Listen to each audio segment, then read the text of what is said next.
Franco Pasqualetti di Ascom. Ecco, il 31 finiscono i saldi ufficialmente, ecco. Come sono andati?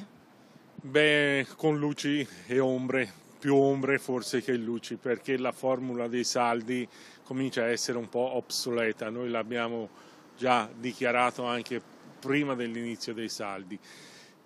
Padova si salva grazie alle numerose iniziative collaterali fatte, tipo la notte dei colori, la notte bianca. Queste cose qui aiutano e permettono che nel periodo dei saldi ci sia movimento maggiore.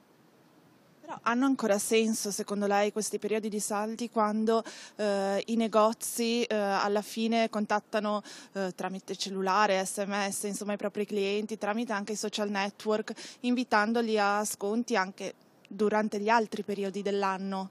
No, non hanno più senso perché questo modo scorretto di comportarsi e quindi gabbare la legge dell'inizio dei saldi con gli SMS, i messaggini e quanto altro ci sia rendano un mercato irregolare e quindi a questo punto noi siamo per l'abolizione dei saldi.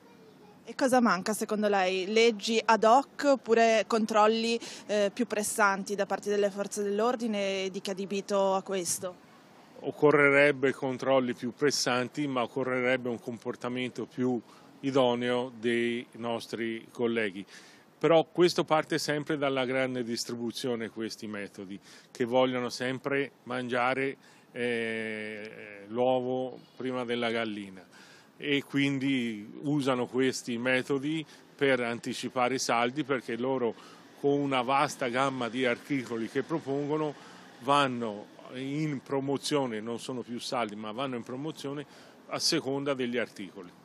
Quindi a rimetterci sono sempre i piccoli negozi di quartiere, di vicinato? Sono sempre i piccoli a rimetterci perché non hanno la possibilità di avere un ventaglio di prodotti oltre al tessile e dove non vanno in promozione e quindi compensare questi sconti.